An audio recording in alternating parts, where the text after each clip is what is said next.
topic is tax planning.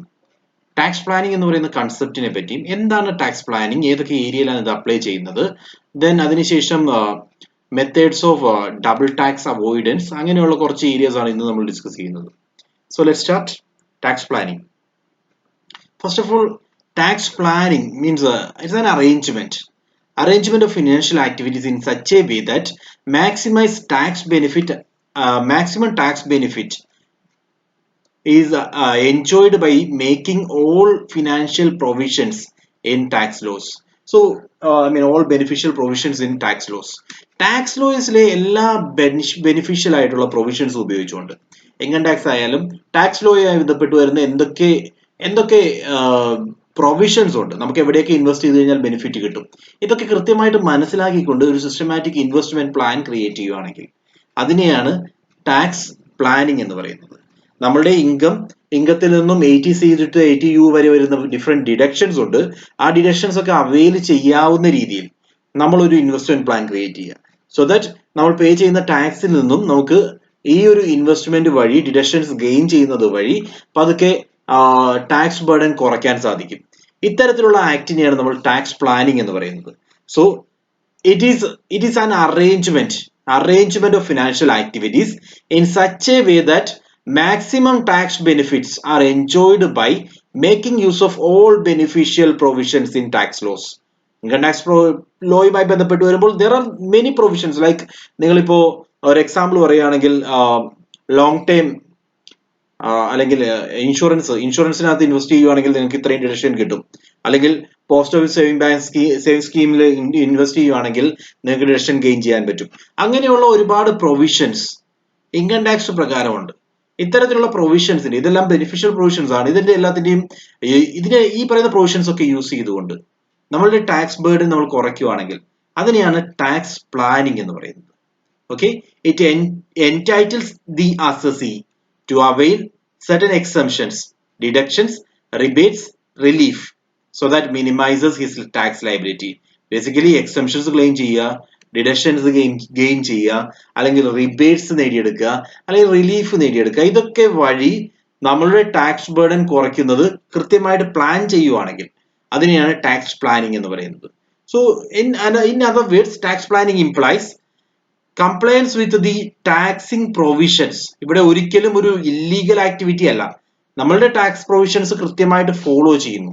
Compliance with the tax provisions in such a manner that full advantage is taken of all exceptions, deductions, concessions, rebate and relief permissible under the act, so that incidence of tax is at the least. ഇവിടെ നമ്മൾ ഓർക്കേണ്ട ഏറ്റവും important provision, ഇതൊരു legal act ആണ്, illegal act അല്ല. Tax planning എന്ന് പറഞ്ഞാൽ നമ്മളുടെ ബെറ്റർ പ്ലാനിങ് വഴി നമ്മളുടെ ഇൻകം ടാക്സ് റൂൾസ് കൃത്യമായിട്ട് മനസ്സിലാക്കുന്നു, അതുപ്രകാരമുള്ള പ്രൊവിഷൻസ് കൃത്യമായിട്ട് പഠിച്ചിട്ടുണ്ട്, അതുവഴി നമ്മൾ ഇൻവെസ്റ്റ്മെന്റ്സ് നടത്തുക അല്ലെങ്കിൽ സ്പെൻഡിങ് നടത്തുക. By that we are able to gain certain exemptions or deductions. ഇതിനെയാണ് ടാക്സ് പ്ലാനിങ് എന്നുള്ള ടേം കൊണ്ട് ഡിനോട്ട് ചെയ്യുന്നത്. So that was the first area.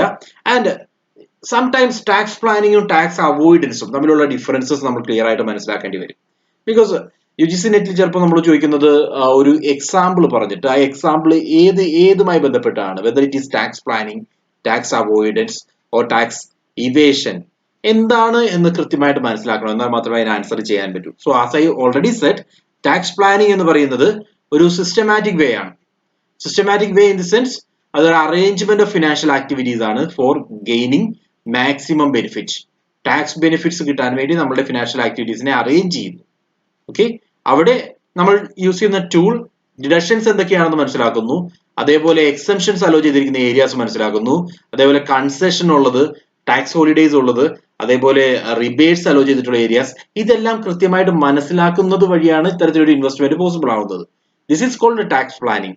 Versus tax avoidance എന്ന് പറഞ്ഞാൽ, tax avoidance is minimising the incidence of tax. Again purpose same ആണ്, നമ്മളുടെ tax burden minimise ചെയ്യുന്നു by adjusting the affairs in such a manner that although it is within the four concerns of the tax laws, but the advantage is taken by finding the loopholes in the laws.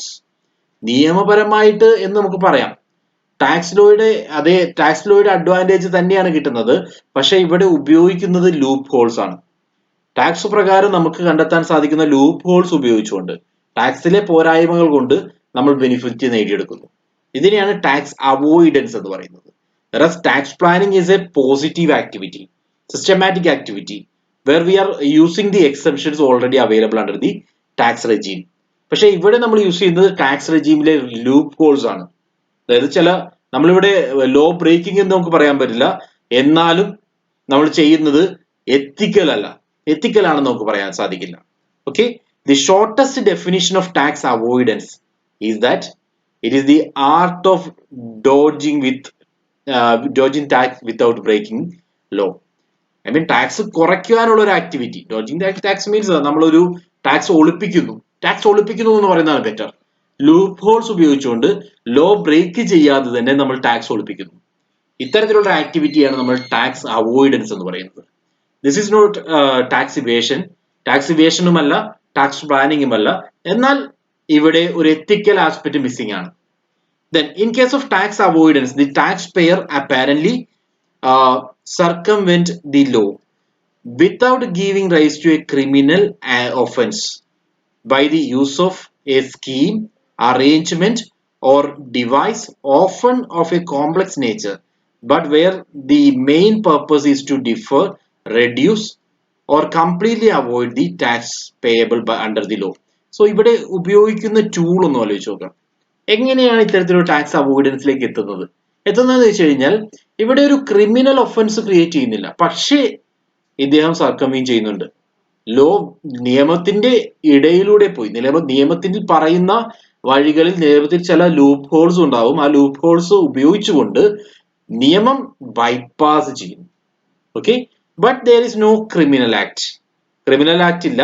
പക്ഷെ നിയമപരമായിട്ട് ഉദ്ദേശിക്കുന്ന കാര്യം, നിയമം എന്തിനു വേണ്ടിയാണോ ഇങ്ങനെ create ചെയ്തത്, അതിന്റെ ആ പർപ്പസ് വയലേറ്റ് ചെയ്യുന്ന രീതിയിലാണ് ഇദ്ദേഹത്തിന്റെ ബിഹേവിയർ വരുന്നത്. So by using a scheme, arrangement or device, often of a complex nature, but where the main purpose is to defer, reduce, or completely avoid the tax payable under the law. ഒരു example പറയുകയാണെങ്കിൽ, നമ്മളാണ് ഒരു business initiative എടുത്ത് നടത്തുന്നത്. പക്ഷെ ആ ഒരു ബിസിനസിന്റെ ഓണർഷിപ്പ് നമ്മുടെ സ്പൗസിന്റെ പേരിൽ രജിസ്റ്റർ ചെയ്യുന്നു. ഓക്കെ, ഇവിടെ സ്പൗസിന്റെ പേരിൽ ബിസിനസ് റൺ ചെയ്യുമ്പോൾ അദ്ദേഹത്തിന്റെ ബിസിനസ് ആയിട്ട് ട്രീറ്റ് ചെയ്യുള്ളൂ. പക്ഷെ ഇൻ റിയാലിറ്റി ഇത് ഹസ്ബൻഡ് തന്നെയാണ്. സോ ദാറ്റ് ഹസ്ബൻഡ് അവിടെ ഇൻകം ടാക്സ് ബെനിഫിറ്റ് ഗെയിൻ ചെയ്യുന്നുണ്ട്. ഇത്തരത്തിലുള്ള ആക്ടുകളാണ് അവോയ്ഡൻസ് എന്ന് പറയുന്ന ഏരിയയിൽ നമ്മൾ പെടുത്തുന്നത്.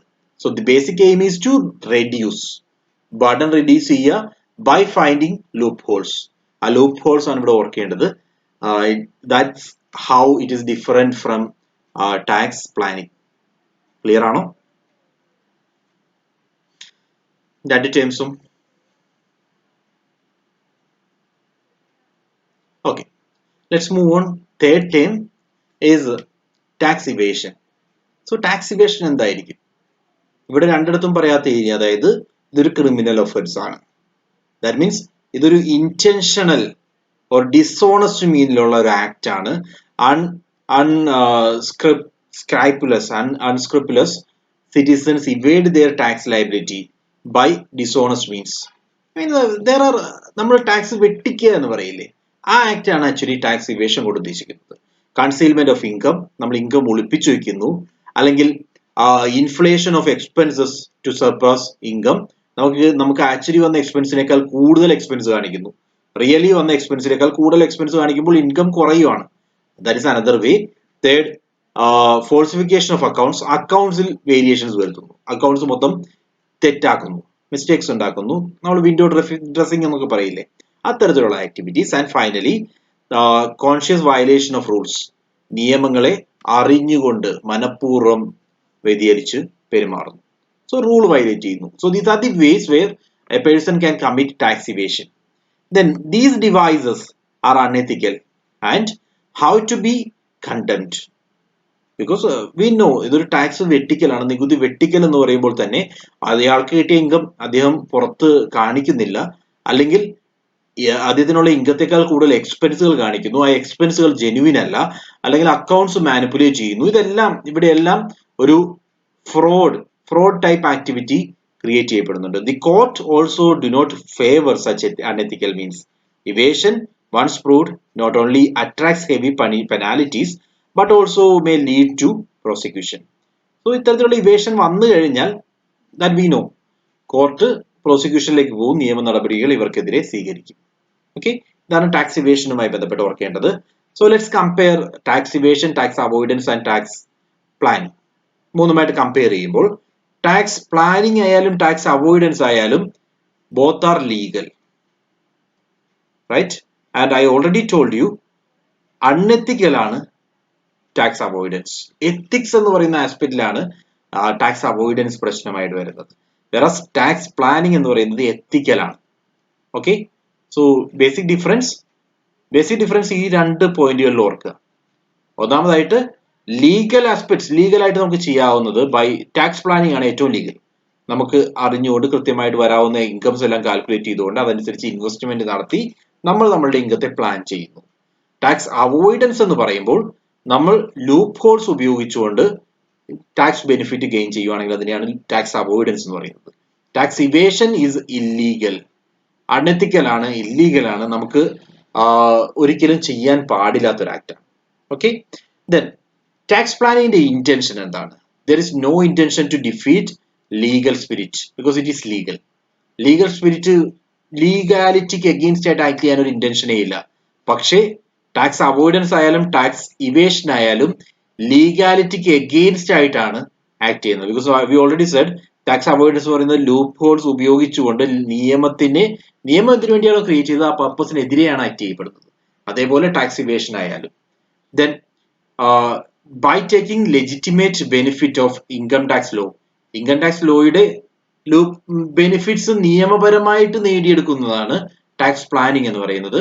ദെൻ ലൂപ്പ് ഹോൾസ് ഉപയോഗിക്കുന്നതാണ് ടാക്സ് അവോയ്ഡൻസ്, ഫോൾസിഫിക്കേഷൻ ആണ് tax evasion. Then tax planning നടത്തിയെന്ന് പറഞ്ഞ് നിയമപരമായിട്ട് ഒരു പ്രശ്നവുമില്ല, ലിറ്റിഗേഷൻ ഉണ്ടാവില്ല. ദെൻ ടാക്സ് അവോയ്ഡൻസ് വന്നു കഴിഞ്ഞാൽ ചില കേസുകളിൽ ലിറ്റിഗേഷനിലേക്ക് പോകാം. എന്തുകൊണ്ടാണ്? ക്ലബിംഗ് ഓഫ് ഇൻകം ഒക്കെ ചെയ്യാനുള്ള കാരണം അതാണ്. നിയമ നടപടികളിലേക്ക് കൊണ്ടുപോകാനുള്ള ചാൻസസ് ഉണ്ട്. ബിക്കോസ് ക്ലബിംഗ് ചെയ്യുന്നത് എന്തുകൊണ്ടാണ്? നമ്മൾ ഓൾറെഡി ക്ലബിംഗ് ഓഫ് ഇൻകത്തെ പറ്റി പറഞ്ഞതാണ്. Income of some other persons which will be included in the total income of the assessee. അതെന്തുകൊണ്ടാണ് മറ്റുള്ള ഒരു ഇൻഡിവിജ്വലിന്റെ ഇൻകം അസസിയുടെ ടോട്ടൽ ഇൻകത്തിൽ ആഡ് ചെയ്യപ്പെടുന്നത്? അതിനുള്ള റീസൺ ആണ് ആ അസസിക്ക് തന്നെയാണ് അതിന്റെ ബെനിഫിറ്റ് കിട്ടുന്നത്, എന്നിട്ടും ഒളിച്ചു വയ്ക്കപ്പെടുന്ന രീതിയിലുള്ള ഇൻകമാണ്. അത് ഒഴിവാക്കാൻ വേണ്ടിയാണ് അസസിയുടെ ടോട്ടൽ ഇൻകത്തിൽ ആഡ് ചെയ്യപ്പെടുന്നത്. സോ സെയിം തിങ്, ഇത്തരത്തിലുള്ള ആക്ട് വരുമ്പോൾ ലെജിറ്റിമേഷൻ ലീഗലി മൂവ് ചെയ്യാനുള്ള സാധ്യതകൾ ഉണ്ട്. Then finally it leads to litigation in case of tax evasion as well. Then പെനാലിറ്റിയും പ്രോസിക്യൂഷനും ഒന്നും ഉണ്ടാവില്ല ടാക്സ് പ്ലാനിങ്ങിലായാലും ടാക്സ് അവോയ്ഡൻസിലായാലും. ബിക്കോസ് എന്തുകൊണ്ടാ? ടാക്സ് പ്ലാനിങ് ആണ് tax avoidance. Tax planning is completely legal. Tax avoidance എന്ന് പറയുന്നത് ബൈ യൂസിങ് ലൂപ്പ് ഹോൾസ്, നിയമത്തിന്റെ ലൂപ്പ് ഹോൾ ഉപയോഗിച്ചുകൊണ്ടാണ് is not violating the law. And finally tax evasion ആണെങ്കിൽ പെനാൽറ്റിയും പ്രോസിക്യൂഷനും ഉണ്ടാകും. Then good for national development, secure society and for creating better employment. ഈ tax planning എല്ലാം ഹെൽപ്ഫുൾ ആണ്. വെറസ് ഇതൊരു ഈവിൾ ആണ് tax avoidance. Because we are using the loopholes. That means ഇതൊരു നെഗറ്റീവ് പ്രാക്ടീസ് തന്നെയാണ്. അതേപോലെ തന്നെയാണ് ടാക്സ് ഇവേഷനും. Then tax planning promotes professionalism. Because ഇതൊരു കൃത്യമായിട്ടുള്ള പ്ലാനിങ് ആണ്. അതുവഴി പ്രൊഫഷണലിസം ക്രിയേറ്റ് ചെയ്യുന്നു. അതോടൊപ്പം തന്നെ strengthens economic and political situation. Whereas ബാക്കി രണ്ട് സിറ്റുവേഷൻസിലും ടാക്സ് അവോയ്ഡൻസിലായാലും bribery, corruption, weak economic situations ഒക്കെ പ്രൊമോട്ട് ചെയ്യുന്നു. അതേപോലെ ടാക്സ് ഇവേഷനിലും bribery, corruption and weak economic and social situation ആണ് അതിന്റെ റിസൾട്ട് ആയിട്ട് വരുന്നത്. And finally planning before tax liability arises. നമ്മളുടെ ടാക്സ് ലയബിലിറ്റി വരുന്നതിന് മുൻപ് മുൻകൂട്ടി തീരുമാനിക്കുകയാണ്. ഇന്ന സ്ഥലങ്ങളിൽ ഇൻവെസ്റ്റ് ചെയ്യുവാണെങ്കിൽ ഐ ഗെറ്റ് ബെനിഫിറ്റ്, ഇത് ഇങ്ങനെ ഒരു ഇൻഷുറൻസ് പോളിസി എടുത്തു കഴിഞ്ഞാൽ എനിക്ക് ബെനിഫിറ്റ് കിട്ടും. അങ്ങനെയുള്ളതൊക്കെ നമ്മൾ കൃത്യമായിട്ട് പ്ലാൻ ചെയ്ത് നിയമപരമായിട്ട് ചെയ്യുന്നു. വെറസ് ടാക്സ് അവോയ്ഡൻസ് ആയാലും ഇതൊരു പ്ലാനിങ് തന്നെയാണ്. ടാക്സ് ലയബിലിറ്റി വരുന്നതിന് മുമ്പ് തന്നെ ലൂപ്പ് ഹോൾ കണ്ടുപിടിക്കുന്നു, ആ ലൂപ്പ് ഹോൾ വെച്ചിട്ട് നമ്മൾ രക്ഷപ്പെടാൻ വേണ്ടി ശ്രമിക്കുന്നു. ആൻഡ് ടാക്സ് ഇവേഷൻ എന്ന് പറയുന്നത് അവോയ്ഡൻസ് ആണ്. ഓക്കെ, പേയ്മെന്റ് അവോയ്ഡ് ചെയ്യുന്നു. That is normally after liability of tax rises. നമുക്ക് ടാക്സ് പേ ചെയ്യാനുള്ള ലയബിലിറ്റി വന്നു കഴിയുമ്പോഴാണ് ആ പേയ്മെന്റ് ഒഴിവാക്കുന്നത്. അങ്ങനെ ഒരു എമൗണ്ട് കിട്ടിയിട്ടില്ല എന്ന് കാണിക്കുന്നത്.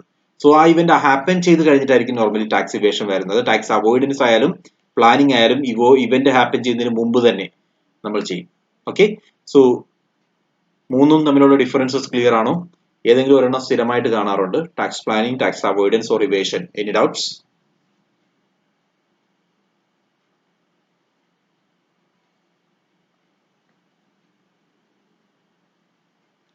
Okay, fine.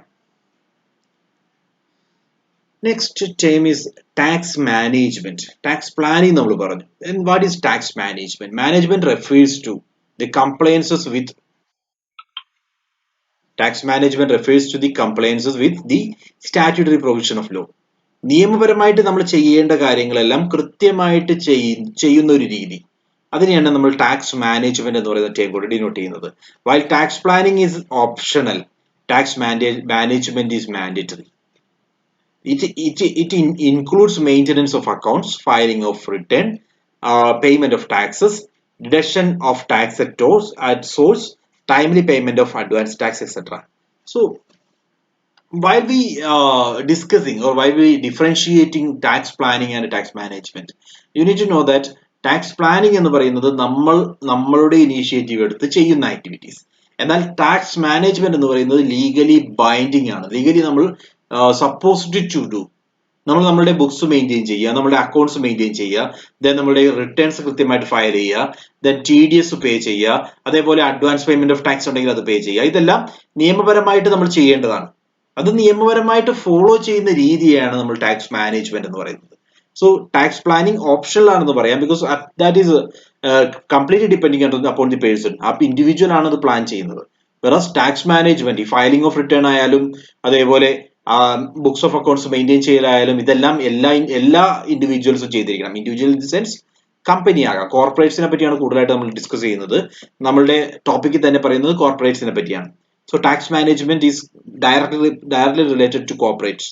Okay, then poor tax management may lead to heavy levy of interest, penalty, prosecution, etc. Because നമ്മൾ ഈ പറയുന്ന ടാക്സ് മാനേജ്മെന്റിലെ ആക്ടിവിറ്റീസ് ഒക്കെ നോക്കുക. Maintenance of books of accounts maintain ചെയ്തില്ലെങ്കിൽ സംഭവിക്കും. ചിന്തിക്കുക, മെയിൻറ്റെയിൻ ചെയ്തില്ലെങ്കിൽ there will be punishment, penalty ഉണ്ടായിരിക്കും. ബിക്കോസ് അതിൽ കൂടുതൽ എമൗണ്ട് നമ്മൾ പേ ചെയ്യേണ്ടി വരും.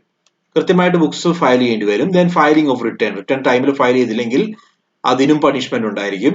അതേപോലെയാണ് പേയ്മെന്റ് ഓഫ് ടാക്സസ്, കൃത്യസമയത്ത് പേ ചെയ്യണം, അഡീഷണൽ ബർഡൻ വരും. അതേപോലെ TDS പേ ചെയ്യേണ്ടവർ TDS പേ ചെയ്യണം, അഡ്വാൻസ് ടാക്സ് പേ ചെയ്യേണ്ടവർ അത് പേ ചെയ്യണം. ഇതൊക്കെ ചെയ്തില്ലെങ്കിൽ, അതായത് ടാക്സ് മാനേജ്മെന്റ് ആക്ടിവിറ്റീസ് നമ്മൾ ഫോളോ ചെയ്യുന്നില്ലെങ്കിൽ നമുക്ക് കിട്ടാൻ പോകുന്നത് അഡീഷണൽ ഇൻട്രസ്റ്റ്, അതേപോലെ തന്നെ പെനാലിറ്റി ഇമ്പോസ് ചെയ്യാം, പ്രോസിക്യൂഷൻ വരാം.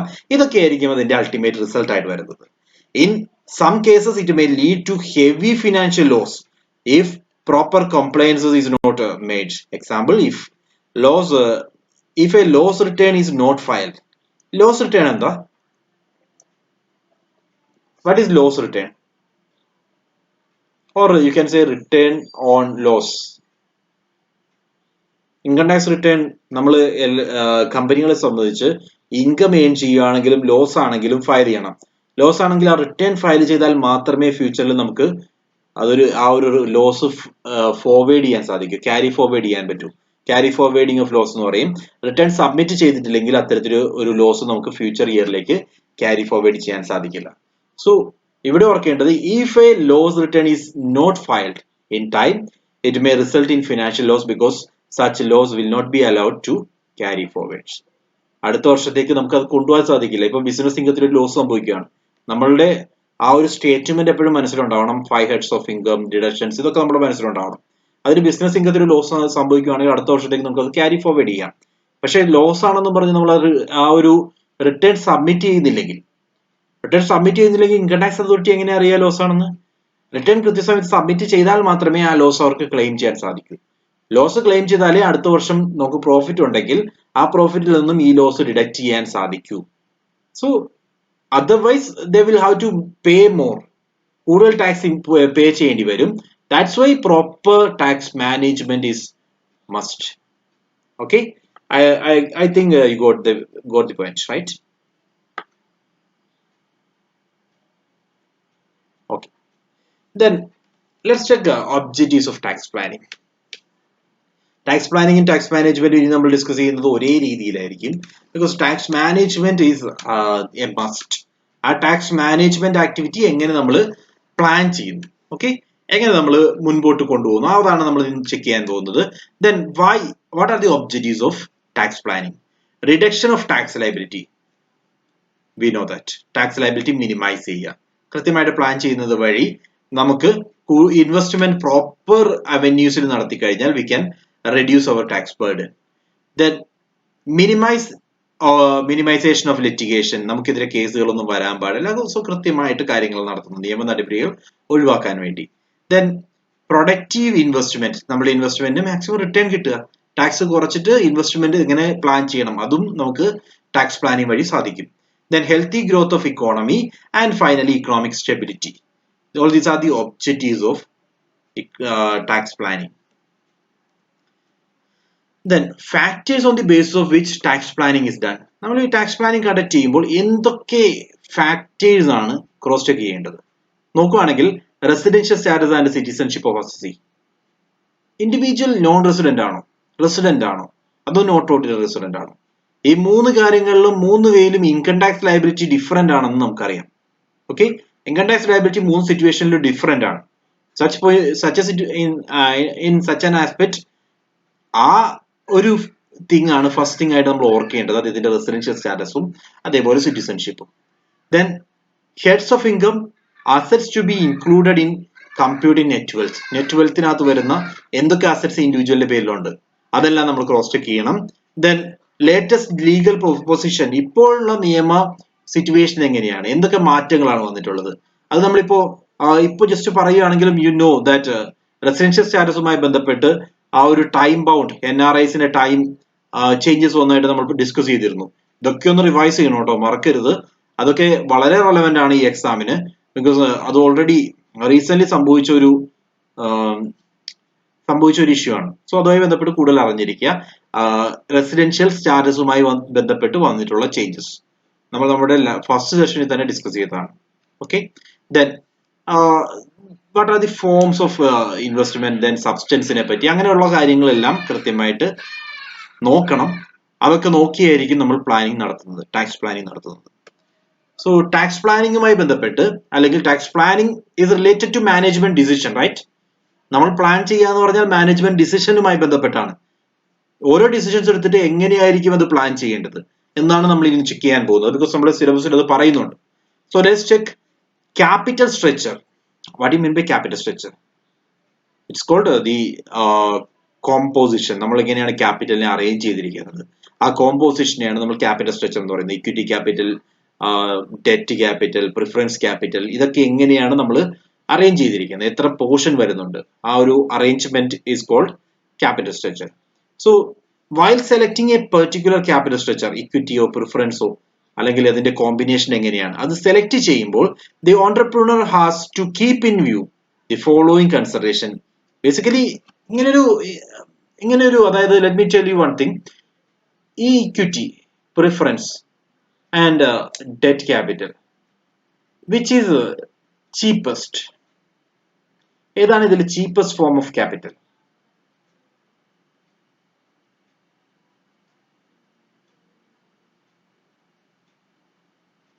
Is it equity, debt, or preference? Oh, yeah, okay, very good. Very good, Binisha.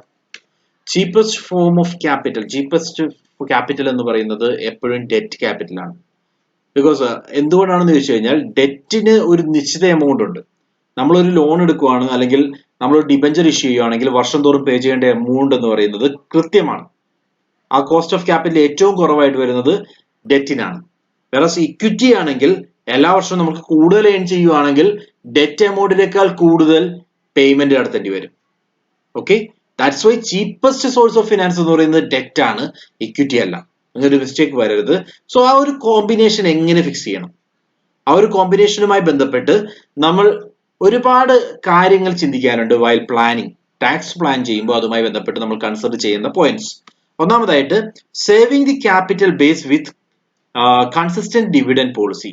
നമുക്ക് കൃത്യമായിട്ട് പേ ചെയ്യാൻ പറ്റുന്ന ഒരു ഡിവിഡൻഡ് പോളിസി ഫിക്സ് ചെയ്യുക. അതനുസരിച്ച് ക്യാപിറ്റൽ സ്ട്രക്ചർ ഡിസൈഡ് ചെയ്യുക. ബിക്കോസ് ഡിവിഡൻഡ് പേ ഔട്ടുമായി ബന്ധപ്പെട്ടും ടാക്സ് വരുന്നുണ്ട്.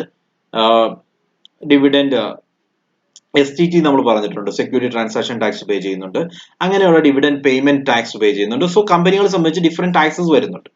ഈ ടാക്സസ് എങ്ങനെ മിനിമൈസ് ചെയ്യാൻ സാധിക്കും അതും കൃത്യമായിട്ട് പ്ലാൻ ചെയ്തിട്ടായിരിക്കണം നമ്മളുടെ ഒരു ഡിവിഡൻഡ് പോളിസി ഫ്രെയിം ചെയ്യാൻ. അതേപോലെ തന്നെ cost of capital to be raised from market. എത്രമാത്രം കോസ്റ്റ് ഓഫ് ക്യാപിറ്റലിന്റെ കേസ് ഞാനിപ്പോൾ പറഞ്ഞു. കോസ്റ്റ് ഓഫ് ക്യാപിറ്റൽ മിനിമം എന്ന് പറയുന്നത് ഡെറ്റിലാണ്, ഏറ്റവും മാക്സിമം എന്ന് പറയുന്നത് ഇക്വിറ്റിയിലാണ്. Okay, so cost of capital compare ചെയ്തിട്ട് നമ്മൾ ഏതാണ് നമ്മളുടെ better source of finance identify ചെയ്യുക. അതനുസരിച്ചായിരിക്കണം മാർക്കറ്റിൽ നിന്നും cost of capital capital gain ചെയ്യാൻ. Then chargeability and otherwise of taxes, that is direct or indirect taxes. നമുക്ക് വരുന്ന ടാക്സസ് എന്തൊക്കെയാണ്, ഡയറക്ട് ടാക്സസും ഇൻഡയറക്ട് ടാക്സും ഇതുമായി ബന്ധപ്പെട്ട് എങ്ങനെ വരുന്നു അത് നമ്മൾ ക്രോസ് ചെക്ക് ചെയ്യണം. Then keeping a margin of plowing back of profit for future plan towards diversification, expansion, modernization and other development activities. Plowing back നെ പറ്റി കേട്ടിട്ടില്ലേ? Plowing back of profit, നമ്മൾ ഏൺ ചെയ്തിരിക്കുന്ന പ്രോഫിറ്റ് കുറച്ച് മാറ്റി വയ്ക്കുക. That may be in the form of reserves, general reserve, capital reserve, അങ്ങനെയുള്ള different reserves ആയിട്ട് നമ്മൾ ബേസിക്കലി ജനറൽ റിസർവ് അങ്ങനെയുള്ള റിസർവ്സ് ആക്കി മാറ്റി വെക്കുന്നതിനെയാണ് പ്ലവിംഗ് ബാക്ക് എന്ന് പറയുന്നത്. പ്രോഫിറ്റ് മൊത്തമായിട്ട് യൂസ് ചെയ്ത് അല്ലെങ്കിൽ ഡിസ്ട്രിബ്യൂട്ട് ചെയ്യാതെ കുറച്ച് ഫ്യൂച്ചർ ഡൈവേഴ്സിഫിക്കേഷൻ ആക്ടിവിറ്റീസിന് വേണ്ടി നീക്കി വയ്ക്കുക. അത് എത്രമാത്രം പോർഷൻസ് നമ്മൾ നീക്കി വയ്ക്കണം, എങ്ങനെയായിരിക്കണം ബാക്കി പേ ഔട്ട് വരേണ്ടത് തുടങ്ങിയിട്ടുള്ള ഡിസിഷൻസ് ആണ് ക്യാപിറ്റൽ സ്ട്രക്ചറുമായി ബന്ധപ്പെട്ട് നമ്മൾ ആദ്യം ചിന്തിക്കേണ്ടത്. Okay, then means of financing. Basically next question is capital structure-മായി ബന്ധപ്പെട്ട് തന്നെ ഏതാണ് നമ്മളുടെ finance alternatives. It may be equity capital or debt capital. Equity capital ആകാം, ഡെറ്റ് ക്യാപിറ്റൽ ആകാം, preference is also possible. Then capital mix, നമുക്ക് ഏറ്റവും best ആയിട്ടുള്ള capital mix ഏതാണ്? Capital mix means combination. Capital gearing ratio ഒക്കെ കേട്ടിട്ടുണ്ടോ? Capital gearing, ഇക്വിറ്റിയും ഡെറ്റും ഉപയോഗിച്ചുകൊണ്ട് leverage gain ചെയ്യുന്ന ഒരു ആക്ട് ആണ് ക്യാപിറ്റൽ ഗിയറിംഗ് എന്ന് പറയുന്നത്.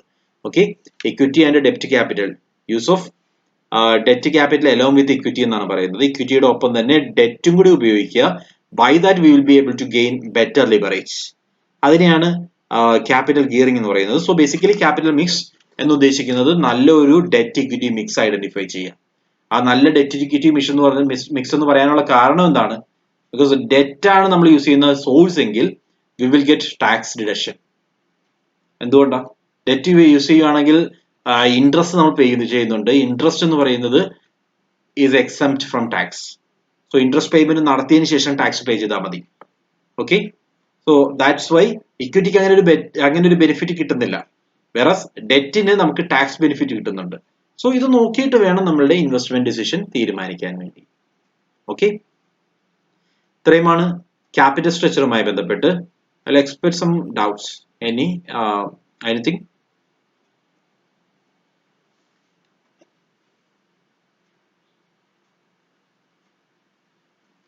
Any doubts?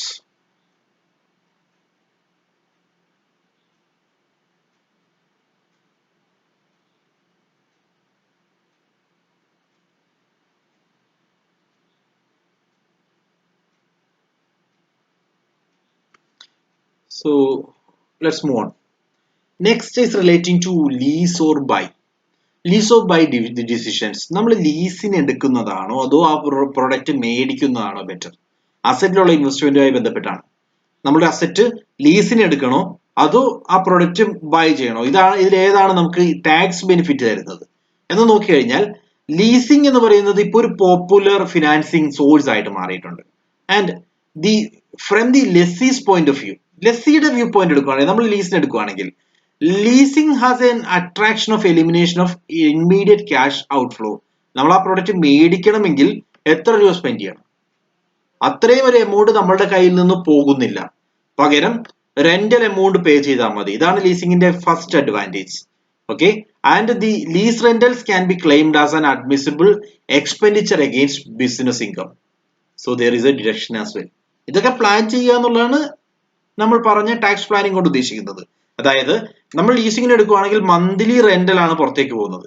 ഈ റെന്റൽ എന്ന് പറയുന്നത് നമ്മളുടെ ബിസിനസ് ഇൻകം അറിയാലോ, മൂന്നാമത്തെ ഹെഡ് ബിസിനസ് ഓർ പ്രൊഫഷൻ, അതിൽ നിന്നും ഒരു ഡിഡക്റ്റബിൾ എക്സ്പെൻസ് ആണ്. ഓക്കെ, ആ ഇൻകത്തിൽ നിന്നും ഈ ഒരു എമൗണ്ട് കുറയ്ക്കാമെങ്കിൽ അത്രയും ടാക്സ് നമുക്ക് സേവ് ചെയ്യാൻ സാധിക്കും. That is the first thing. Okay, അത് നമ്മൾ ക്രോസ് ചെക്ക് ചെയ്യണം എത്രമാത്രം ബെനിഫിറ്റ് നമുക്ക് അതുകൊണ്ട് കിട്ടുമെന്ന്. അതോടൊപ്പം on the other hand buying has an advantage. ബൈയിങ്ങിന്റെ അഡ്വാൻറ്റേജ് നോക്കിക്കഴിഞ്ഞാൽ ഡിപ്രീസിയേഷൻ നമുക്ക് റെഡ്യൂസ് ചെയ്യാം. അസറ്റ് മേടിക്കുകയാണ്, അസറ്റ് മേടിക്കുക എന്ന് പറഞ്ഞാൽ അത്രയും അസറ്റിൽ ഓരോ വർഷവും നമുക്ക് ഡിപ്രീസിയേഷൻ ചാർജ് ചെയ്യാം. ആ ഡിപ്രീസിയേഷൻ എമൗണ്ട് ടാക്സ് ബെനിഫിറ്റ് ആയിട്ട് നമുക്ക് കിട്ടും. അത് കൂടാതെ ഈ പറയുന്ന അസറ്റ് നമ്മൾ ലോൺ എടുത്താണ് മേടിച്ചിരിക്കുന്നതെങ്കിൽ ഇൻട്രസ്റ്റ് ഓൺ ലോണും ടാക്സ് ബെനിഫിറ്റ് നമുക്ക് കിട്ടുന്നതാണ്. Okay, so advantage for leasing എന്ന് പറഞ്ഞാൽ ഇമ്മീഡിയറ്റ് ക്യാഷ് ഔട്ട്ഫ്ലോ നമ്മുടെ കയ്യിൽ നിന്ന് വരുന്നില്ല, പ്ലസ് ലീസ് റെന്റൽ എന്ന് പറയുന്നത് ഡിഡക്റ്റബിൾ ആണ്. ഇനി നമ്മൾ ബൈ ചെയ്യുവാണെങ്കിൽ ബൈയിങ്ങിലുള്ള അഡ്വാൻറ്റേജ് പറയുകയാണെങ്കിൽ ഫസ്റ്റ് തിങ് ഡിപ്രീസിയേഷൻ അഡ്വാൻറ്റേജ് നമുക്ക് കിട്ടുന്നുണ്ട്. അതോടൊപ്പം തന്നെ ബോറോഡ് ക്യാപിറ്റൽ ആണ് നമ്മളിവിടെ യൂസ് ചെയ്യുന്നതെങ്കിൽ, ബാങ്ക് ലോൺ എടുത്തിട്ടാണ് ഈ അസറ്റ് മേടിക്കുന്നതെങ്കിൽ ആ ഇൻട്രസ്റ്റ് എന്ന് പറയുന്നത് നമുക്കിവിടെ ഡിഡക്റ്റബിൾ ഐറ്റം ആണ്. സോ ഇതിൽ ഏതാണ് രണ്ട് ഓൾട്ടർനേറ്റീവ് നമ്മൾ ക്രോസ് ചെക്ക് ചെയ്യുന്നു, whether to buy or lease. രണ്ടും നോക്കിയതിന് ശേഷം ഏതാണ് ബെറ്റർ ഓപ്ഷൻ എന്ന് ഐഡന്റിഫൈ ചെയ്യുക. ആ ബെറ്റർ ഓപ്ഷൻ അനുസരിച്ചായിരിക്കും നമ്മൾ പ്ലാൻ ചെയ്യേണ്ടത്. സോ ഈ പ്ലാനിങ്ങും ടാക്സ് പ്ലാനിങ്ങിന്റെ പാർട്ടാണ്. Okay, so did you got it? Leasing and buy, lease or buy decision എന്താണെന്ന് ക്ലിയർ ആണോ?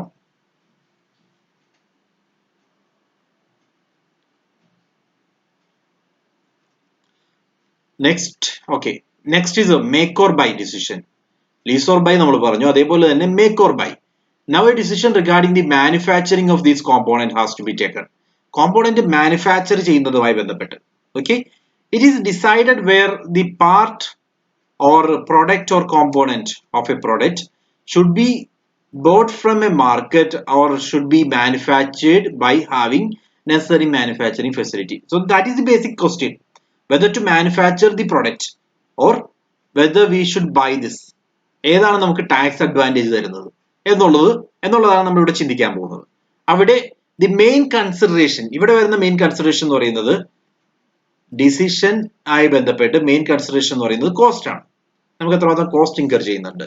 In a make or buy decision, the variable cost of making the product or part of the product is compared with the purchase price prevailing in the market. നമ്മുടെ മാർക്കറ്റിൽ കിട്ടുന്ന price, മാർക്കറ്റിൽ നിന്നും മേടിക്കാൻ കിട്ടുന്ന price അതാണോ അതോ നമ്മൾ ഈ പറഞ്ഞ പ്രൊഡക്റ്റ് നിർമ്മിക്കുകയാണെങ്കിൽ വരുന്ന ചെലവ്, ഇതിലേതാണ് ബെറ്റർ, ഏതാണ് നമ്മളെ സംബന്ധിച്ച് അഡ്വാൻറ്റേജ് നോക്കുക. ആ അഡ്വാൻറ്റേജ് ഉള്ളത് നമുക്ക് ചെയ്യാം. ഈ പറയുന്ന പ്രൊഡക്റ്റ് പർച്ചേസ് ചെയ്യാൻ വേണ്ടി 10 rupees ആണ് വേണ്ടത്. സെയിം ടൈം ഈ പ്രൊഡക്റ്റ് മാനുഫാക്ചർ ചെയ്യാൻ വേണ്ടി നമുക്ക് 5 രൂപയെ വരുന്നുള്ളൂ. അങ്ങനെയാണെങ്കിൽ it is better to manufacture. പക്ഷേ ഈ 5 രൂപ വരുന്ന ടൈമിൽ നമുക്ക് അഡീഷണൽ ലേബർ വേണം, അതേപോലെ തന്നെ അഡീഷണൽ മാനുഫാക്ചറിങ് ഫെസിലിറ്റി ക്രിയേറ്റ് ചെയ്യണം. ഇങ്ങനെയുള്ള അഡീഷണൽ എക്സ്പെൻസുകൾ കൂടുതലാണെങ്കിൽ, ഫിക്സഡ് കോസ്റ്റ് കൂടുതലാണെങ്കിൽ, such situations we can buy this product. So അത്തരത്തിലുള്ള കമ്പാരിസൺ ആണ് ഇവിടെ നടത്തുന്നത്, മേക്ക് ചെയ്യണോ ബൈ ചെയ്യണോ എന്നുള്ള കാര്യത്തിൽ. ഓക്കെ, സോ അതാണ് മേക്ക് ഓർ ബൈ ഡിസിഷൻ എന്നുള്ളതിൽ. ഇതും നമ്മൾ ടാക്സ് അഡ്വാൻറ്റേജ് ഇവിടെയും നമ്മൾ ക്രോസ് ചെക്ക് ചെയ്യും. Then repair, renewal or replacement of an asset. Repair or renewal പറയുകയാണെങ്കിൽ deduction for expenditure on repairs or renewal will be allowed as a revenue expenditure in computation of business income. അതായത് നമ്മളിപ്പോൾ building, rented building ഒക്കെ ആയാലും അതേപോലെ നമ്മളുടെ capital നേച്ചറിലുള്ള assets ആയാലും ഇതിന്മേൽ വരുന്ന റിപ്പയേഴ്സും റിന്യൂവലും നമ്മളുടെ അസറ്റിൽ നിന്നും ഒരു ഡിഡക്റ്റബിൾ എക്സ്പെൻഡിച്ചർ ആയിട്ട് നമുക്ക് കാണിക്കാം. ഓക്കെ, ഇത്തരത്തിൽ ഡിഡക്റ്റബിൾ ആവുക എന്ന് പറഞ്ഞാൽ നമ്മുടെ ബിസിനസ് ഇൻകത്തിൽ നിന്ന് ഡിഡക്റ്റബിൾ ആവുകയാണ്. ഡിഡക്റ്റബിൾ ആവുകയാണെങ്കിൽ നമ്മൾ അത്രയും ഇൻകം സേവ് ചെയ്തു. ഇൻകം സേവ് ചെയ്യുക എന്ന് പറഞ്ഞാൽ ടാക്സ് നമ്മൾ അത്രയും സേവ് ചെയ്തു. സോ റിപ്പയേഴ്സ് റിന്യൂവൽ ഇത് ഒരു ക്വസ്റ്റ്യൻ ആണ്. അതിലേത് നമ്മൾ ചൂസ് ചെയ്യണം, റിപ്പയേഴ്സ് റിന്യൂവൽ എടുക്കണോ അതോ റീപ്ലേസ്മെന്റിലേക്ക് പോകണോ. റീപ്ലേസ്മെന്റിലേക്ക് വരുമ്പോൾ if the asset has to be replaced, പ്രശ്നം എന്ന് പറയുന്നത് നമ്മൾ ഉപയോഗിക്കേണ്ട ഫണ്ട് കൂടുതലാണ്. ഇനീഷ്യലി നമ്മൾ ഇൻവെസ്റ്റ് ചെയ്യേണ്ട എമൗണ്ട് കൂടുതലാണ്. അറ്റ് ദ സെയിം ടൈം നേരത്തെ പറഞ്ഞ പോലെ ഡിപ്രീസിയേഷൻ കിട്ടും. അതേപോലെ ഇത് ലോൺ എടുത്ത് ബൈ ചെയ്ത് കഴിഞ്ഞാൽ, ലോൺ എടുത്താണ് നമ്മൾ മേടിക്കുന്നതെങ്കിൽ ഇൻട്രസ്റ്റ് ഡിഡക്റ്റബിൾ ആണ്. അങ്ങനെയുള്ള ബെനിഫിറ്റ്സും റീപ്ലേസ്മെന്റിനകത്ത് വരുന്നുണ്ട്. ഓക്കെ, സോ റിപ്പയേഴ്സ് ആണോ റീപ്ലേസ്മെന്റ് ആണോ വേണ്ടതെന്ന് നോക്കണം. മനസ്സിലായോ? Then അവിടെ ഒരു important point ഓർക്കാനുണ്ട്.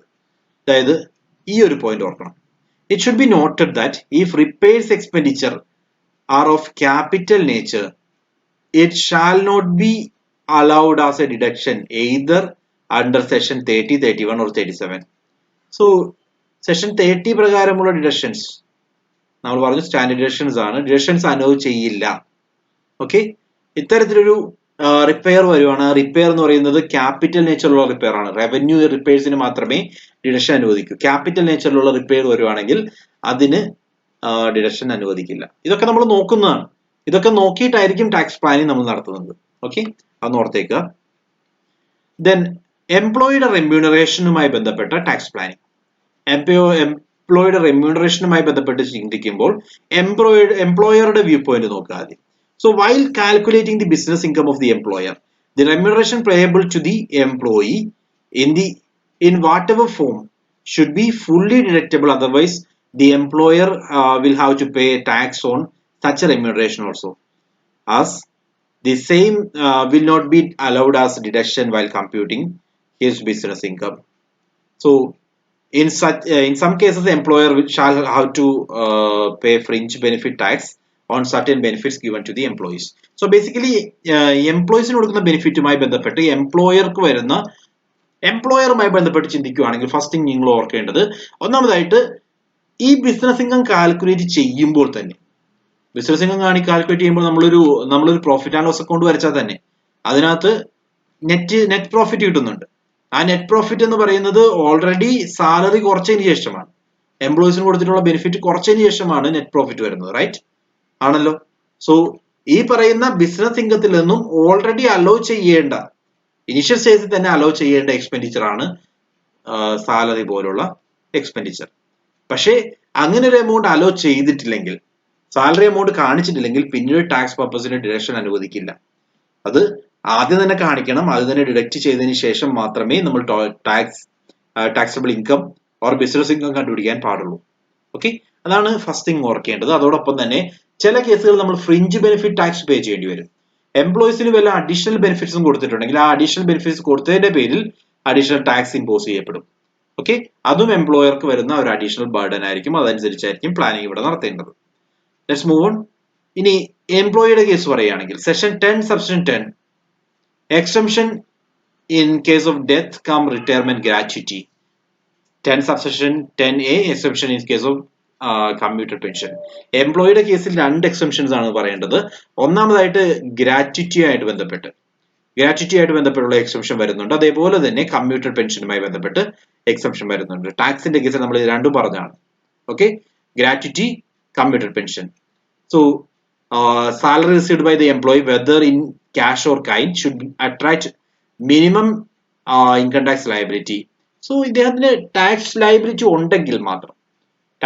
ഉണ്ടെങ്കിൽ he should be in a position to avail maximum exemption or concession in respect of such salary received by him.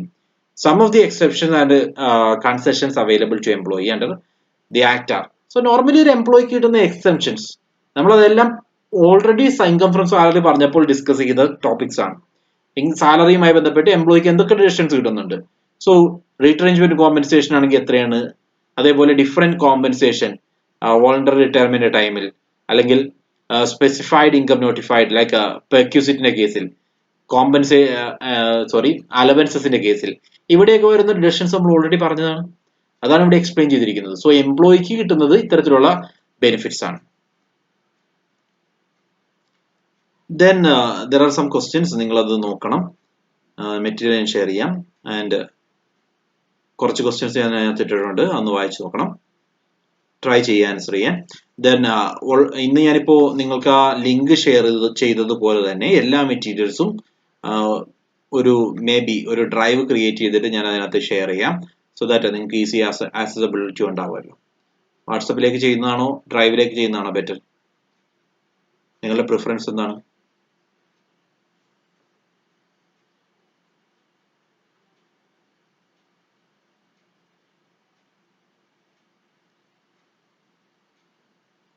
വാട്സപ്പിലേക്കോ? എല്ലാവർക്കും വാട്സപ്പ് ആണോ പ്രിഫർ ചെയ്യുന്നത്? ഡ്രൈവ് യൂസ് ചെയ്യാറില്ലെന്ന് തോന്നുന്നു അല്ലേ? ഓക്കെ, നോർമൽ കേസിൽ വാട്സപ്പ് പ്രിഫർ ചെയ്യില്ല ഇങ്ങനെയുള്ള സിറ്റുവേഷൻസിൽ. ബിക്കോസ് വാട്സപ്പിൽ നമ്മൾ സെൻഡ് ചെയ്ത് കഴിഞ്ഞാൽ ഒരു തവണ ഡിലീറ്റ് ആയി കഴിഞ്ഞാൽ അത് പോയി. ഡ്രൈവ് ആണെങ്കിൽ അവിടെ തന്നെ കിടപ്പുണ്ടാവും, അതൊരിക്കലും പോവില്ല. എനിവേ വാട്സപ്പ് എങ്കിൽ വാട്സപ്പ്, നോ ഇഷ്യൂസ്. ഇനി നമ്മൾ ഡിസ്കസ് ചെയ്യുന്ന second topic international taxation.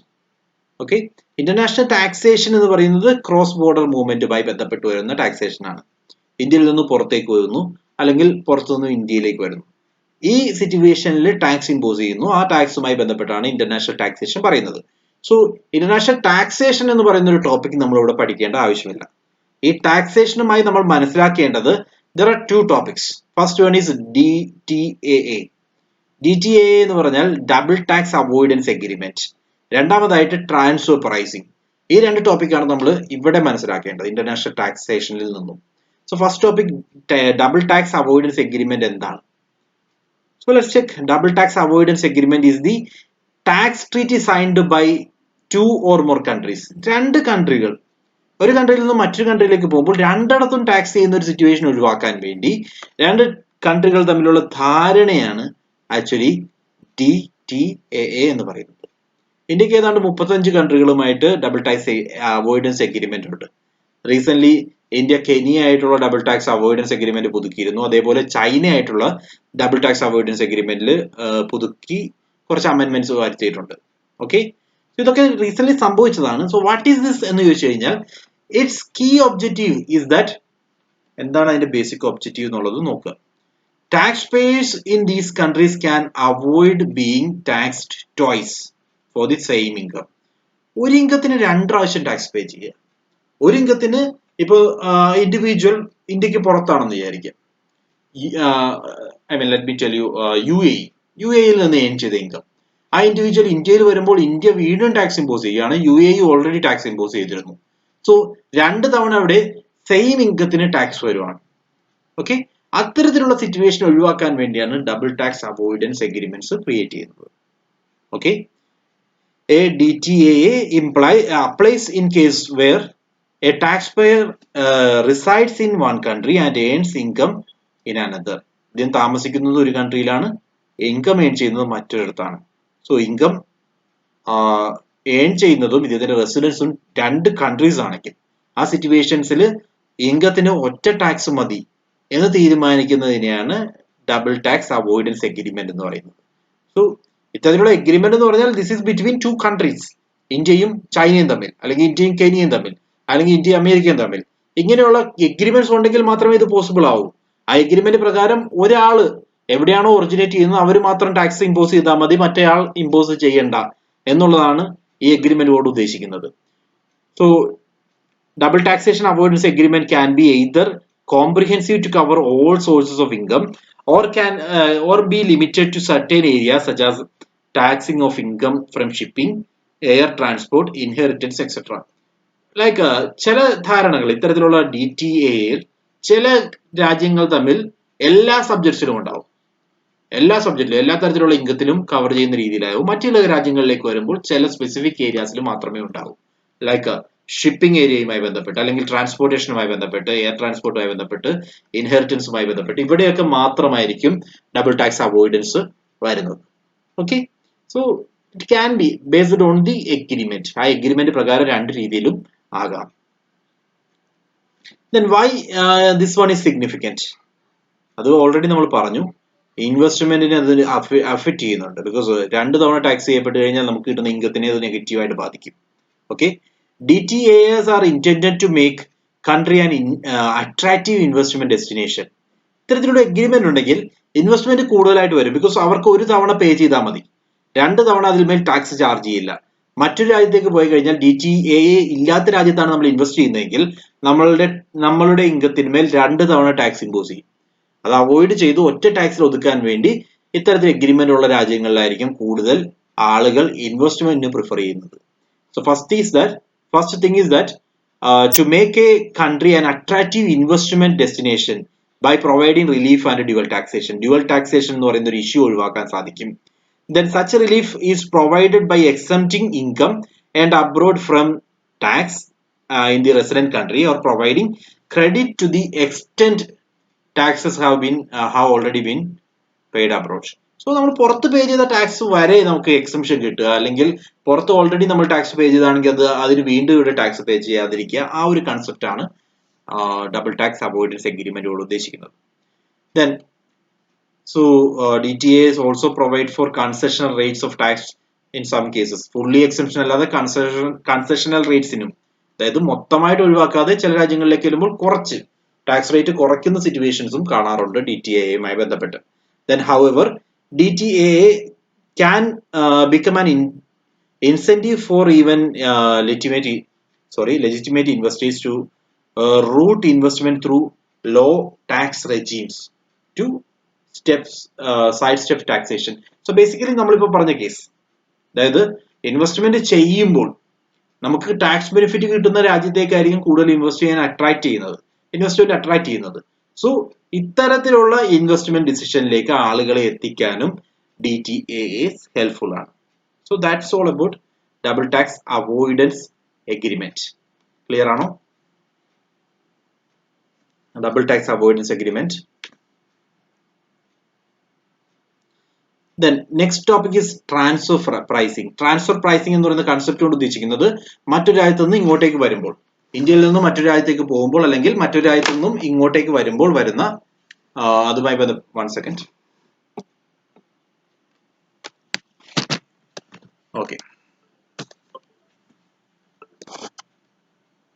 So അതുമായി ബന്ധപ്പെട്ട് വരുന്ന കേസുകളാണ്. അതായത് transfer pricing refers to pricing of cross border transactions between two related entities. So basically ഒരു രാജ്യത്തിന്റെ പുറത്തു നിന്നും ഉള്ളിലേക്ക് വരുമ്പോൾ രണ്ട് രാജ്യങ്ങൾ തമ്മിലുള്ള റിലേഷന്റെ ബേസിൽ വരുന്ന പ്രൊഡക്റ്റിന്മേലുള്ള pricing. So when two related entities enter into an cross border transaction, the price at which they undertake their transaction is called transfer pricing. രണ്ട് എൻറ്റിറ്റീസ് തമ്മിൽ അവരുടെ പ്രൊഡക്റ്റ് ഇന്ത്യയിലേക്ക് ട്രാൻസ്ഫർ ചെയ്യുന്നു. ഇപ്പോൾ അമേരിക്കയിൽ നിന്നും അവരുടെ എന്തെങ്കിലും ഒരു പ്രൊഡക്റ്റ് ഇന്ത്യയിലേക്ക് ട്രാൻസ്ഫർ ചെയ്യുന്നു. സോ ആ രാജ്യത്ത് ഇട്ട പ്രൈസ്, അതോടൊപ്പം തന്നെ ഇന്ത്യയിൽ വന്നപ്പോൾ ഉള്ള പ്രൈസിങ്, ഇതിന്റെ കമ്പാരിസൺ ആണ്. അതായത് ഇന്ത്യയിലേക്ക് ട്രാൻസ്ഫർ ചെയ്യാൻ വേണ്ടി അവർ ഫിക്സ് ചെയ്യുന്ന പ്രൈസിംഗ് ആണ് ട്രാൻസ്ഫർ പ്രൈസിംഗ് എന്ന് പറയുന്ന ടേം കൊണ്ട് ഡിനോട്ട് ചെയ്യുന്നത്. Due to the special relationship between related companies. Basically ഇത് നമ്മൾ ഓൾറെഡി പറഞ്ഞു, റിലേറ്റഡ് എൻറ്റിറ്റീസ് തമ്മിലാണ്. നോർമൽ മാർക്കറ്റ് പ്രൈസ് ആയിരിക്കില്ല അവിടെ വരുന്നത്, റിലേറ്റഡ് എൻറ്റിറ്റീസ് ആയതുകൊണ്ട് due to the special relationship between related entities, transfer price may be different than the price that would have been agreed between unrelated companies. മറ്റ് unrelated കമ്പനിക്ക് അവർക്ക് market പ്രൈസിലായിരിക്കും ഈ പറയുന്ന product കൊടുക്കുന്നത്. whereas റിലേറ്റഡ് എൻറ്റിറ്റീസ് ആയതുകൊണ്ട് അവർക്ക് പേ ചെയ്യുന്ന പ്രൈസും മാർക്കറ്റ് പ്രൈസുമായിട്ട് ഡിഫറൻസ് ഉണ്ടാവും. ദാറ്റ്സ് വൈ ട്രാൻസ്ഫർ പ്രൈസിങ്ങും മാർക്കറ്റ് പ്രൈസും ടോട്ടലി ഡിഫറെന്റ് ആയിരിക്കും. ട്രാൻസ്ഫർ പ്രൈസ് കുറവായിരിക്കും. Then why transfer pricing? So transfer pricing എന്ന് പറയുന്ന ഒരു സിസ്റ്റം ഇംപ്ലിമെന്റ് ചെയ്യാനുള്ള പ്രധാന കാരണം ടാക്സ് ലയബിലിറ്റി ഒഴിവാക്കാൻ വേണ്ടി ചില ഗ്രൂപ്പ് ഓഫ് പേഴ്സൺസോ ഗ്രൂപ്പ് ഓഫ് എൻറ്റിറ്റീസോ അവരുടെ ട്രാൻസാക്ഷൻസ് ഉപയോഗിക്കും. ഇന്ത്യയിൽ നിന്ന് പുറത്തേക്ക് കൊണ്ടുപോകുമ്പോൾ സംഭവിക്കുന്നത് രണ്ട് റിലേറ്റഡ് കമ്പനീസ് ആയതുകൊണ്ട് അവരുടെ പ്രൈസ് കുറച്ച് കാണിക്കാം. അത്തരത്തിലുള്ള ഇഷ്യൂ ഒഴിവാക്കി കൃത്യമായിട്ടുള്ള ഒരു പ്രൈസ് സ്ട്രാറ്റജീസ് ട്രാൻസ്ഫർ പ്രൈസിംഗ് വഴി ഇംപ്ലിമെന്റ് ചെയ്യാൻ സാധിക്കും. So manipulation, transfer pricing manipulation can affect the tax liability of an individual or group of persons or entities. അവരുടെ റിയൽ ടാക്സ് ലയബിലിറ്റിയെ തെറ്റിദ്ധരിപ്പിക്കാൻ, ഗവൺമെന്റ് മുമ്പിൽ തെറ്റിദ്ധരിപ്പിച്ച് കാണിക്കാൻ ഇത്തരത്തിലുള്ള മാനിപ്പുലേഷൻ വഴി സാധിക്കും. Then conflicting in government pressures related to customs valuation, anti-dumping duties and exchange or price controls. So government റെഗുലേഷൻസും രണ്ട് രാജ്യങ്ങളിലെ ഗവൺമെന്റ് റെഗുലേഷൻസ് ഡിഫറെന്റ് ആയിരിക്കും. സോ ഇൻ സച്ച് സിറ്റുവേഷൻസ് ഒരു ബേസിക് ട്രാൻസ്ഫർ പ്രൈസ് യൂസ് ചെയ്യുന്ന വഴി ബെറ്റർ ആയിട്ടുള്ള റിലേഷൻഷിപ്പ് ബെറ്റർ ആയിട്ടുള്ള transfer possible ആവും. And finally cash flow requirement for multinational groups. Multinational കമ്പനീസിന് ക്യാഷ് ഫ്ലോ എഷ്യൂർ ചെയ്യാൻ വേണ്ടിയുള്ള ഒരു മെത്തേഡ് കൂടിയാണ് transfer pricing. So transfer pricing concept കൊണ്ട് എന്താണ് ഉദ്ദേശിക്കുന്നത് എന്നാണ് പ്രധാനമായിട്ട് നമ്മൾ ഓർക്കേണ്ടത്. ക്രോസ് ബോർഡർ ട്രാൻസാക്ഷൻസിൽ റിലേറ്റഡ് എൻറ്റിറ്റീസ് ചാർജ് ചെയ്യുന്ന പ്രൈസ്. ക്രോസ് ബോർഡർ ട്രാൻസാക്ഷനുമായി ബന്ധപ്പെട്ട് റിലേറ്റഡ് എൻറ്റിറ്റീസ് എത്ര രൂപയാണോ ചാർജ് ചെയ്യുന്നത് ആ പ്രൈസിനെയാണ് ട്രാൻസ്ഫർ പ്രൈസിംഗ് എന്ന് പറയുന്നത്. ഇവിടെ മാനിപ്പുലേഷൻസ് ഉണ്ടാകാനുള്ള ചാൻസസ് കൂടുതലാണ്. Okay, then next term is advance tax. Advance tax means income tax should be paid in advance instead of lump sum payment. Year endil pay ചെയ്യുന്നതിന് പകരം അഡ്വാൻസ് ആയിട്ട് ടാക്സ് പേ ചെയ്യുക. It is also known as pay as you earn. Pay as you earn. Pay as you earn scheme എന്ന് പറയും. So ഇതാണ് advance tax കൊണ്ട് ഉദ്ദേശിക്കുന്നത്. Advance tax ഓർക്കണം. Then this payments have to be made in installments as per the due dates provided by income tax department. Income tax department പറയുന്ന due dates ഉണ്ട്. അതനുസരിച്ച് instalment ഉപയോഗിച്ച് ഇൻസ്റ്റാൾമെന്റ് വെച്ചിട്ടായിരിക്കണം പേയ്മെന്റ് കൊടുക്കേണ്ടത്. അതായത് ഇത്ര ശതമാനം ഇന്ന ഡേറ്റിനുള്ളിൽ പേ ചെയ്യണം. ദെൻ ബാക്കിയുള്ള ശതമാനം എത്ര ഡേറ്റ്, അതിന്റെ ഒരു ഡീറ്റെയിൽ ആയിട്ടുള്ള നോക്കുവാണെങ്കിൽ ഇതാണ് അതിന്റെ schedule.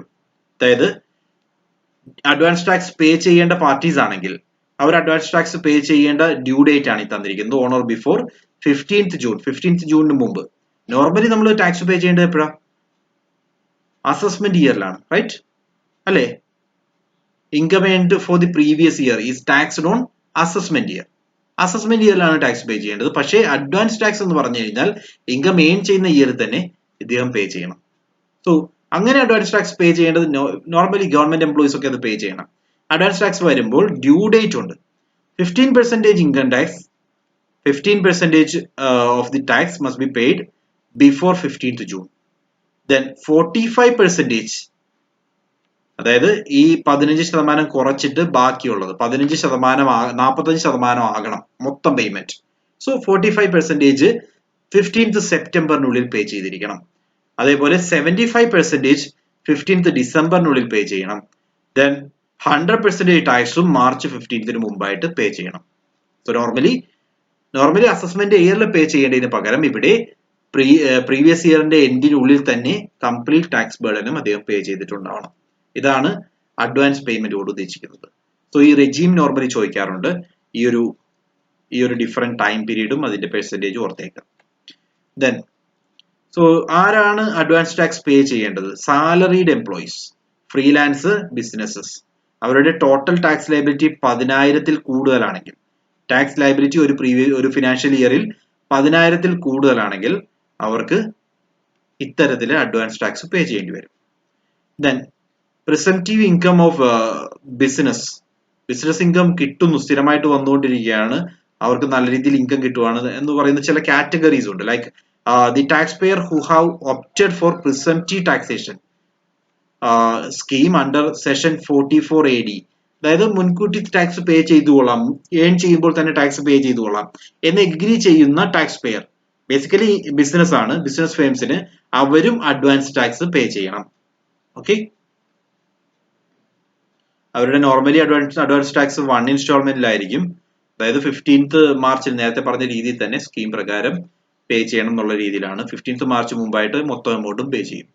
Then presumptive income four പ്രൊഫഷണലിലും ഇതേ രീതിയിൽ നമ്മൾ ഈ പറഞ്ഞ പോലെ ബിസിനസിന്റെ കേസ് പറഞ്ഞതുപോലെ തന്നെ 44 ADA പ്രകാരം അവർക്കും പ്രിസംപ്റ്റീവ് സ്കീമിനകത്ത് അഡ്വാൻസ് ടാക്സ് പേയ്മെന്റുമായിട്ട് രജിസ്റ്റർ ചെയ്യാം. അഡ്വാൻസ് ടാക്സ് പേയ്മെന്റ് ചെയ്യുന്നതിനുള്ള ബെനിഫിറ്റ് എന്താണ്? ഇൻകം ഏൺ ചെയ്യുമ്പോൾ തന്നെ ടാക്സ് പേ ചെയ്യുവാണ്. സോ ദാറ്റ് ഇയർ എൻഡിലേക്ക് ഒരു വലിയ എമൗണ്ട് പേ ചെയ്യുന്നതിന് പകരം നമുക്ക് ചെറിയ ചെറിയ എമൗണ്ടുകളായിട്ട് ടാക്സ് പേ ചെയ്യാൻ സാധിക്കും. സോ 3 പാർട്ടീസ്, അതിൽ ഏറ്റവും ഇമ്പോർട്ടന്റ് ആയിട്ട് ഓർക്കേണ്ടത് സാലറീഡ് പേഴ്സൺസിന്റെയാണ്. 10,000-ൽ കൂടുതൽ ടോട്ടൽ ടാക്സ് ലയബിലിറ്റി, സാലറി അല്ല, ടാക്സ് ലയബിലിറ്റി 10,000-ൽ കൂടുതലുള്ള ഇൻഡിവിജ്വൽസ് അവര് അഡ്വാൻസ് ടാക്സ് പേ ചെയ്തിരിക്കണം. Salaried, freelancer or businessman. Okay,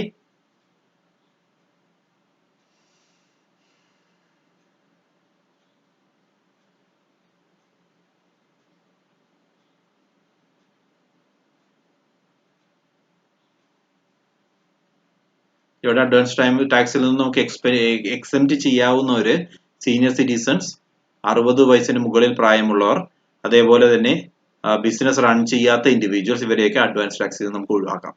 so basically businessmen, freelance and salaried, ഇവരുടെ ടാക്സ് ലയബിലിറ്റി 10,000-ൽ കൂടുതലാണെങ്കിൽ they will have to pay advance tax. ഇത്രയും കാര്യങ്ങളാണ് നമ്മുടെ ഡിസ്കഷനകത്ത് ഉൾപ്പെടുത്തിയിരുന്നത്. So that's all. എന്തെങ്കിലും അഡീഷണൽ ഏരിയാസ് ഉണ്ടോ? ഇനിയുള്ള ഒരു ടോപ്പിക് കൂടിയാണ് നിങ്ങളുടെ സിലബസ് പ്രകാരം കണ്ടത്. ഇനിയുള്ള ഒരു ടോപ്പിക് എന്ന് പറയുന്നത് ഇ ഫയലിംഗ് ഓഫ് റിട്ടേൺ ആണ്. ഇ ഫയലിംഗുമായി ബന്ധപ്പെട്ട് ഞാൻ ഓൾറെഡി നിങ്ങൾക്ക് ഒരു PDF ഗ്രൂപ്പിൽ ഇട്ടിട്ടുണ്ട്. ഓക്കെ, അതൊന്ന് വായിച്ചു നോക്കാം. ബിക്കോസ് ജസ്റ്റ് ആ ഇ ഫയലിംഗിന്റെ ഫോർമാറ്റ് മാത്രമേ ഉള്ളൂ, എന്തൊക്കെ ഡേറ്റ അതിനകത്ത് വേണം എന്നുള്ള കാര്യങ്ങൾ മാത്രമേ ഉള്ളൂ. അതൊരു തവണ ഒന്ന് വായിച്ചാൽ മതി. ഇനിയും ഡിസ്കസ് ചെയ്യാത്ത ഏതെങ്കിലും ടോപ്പിക്സ് ഉണ്ടോ?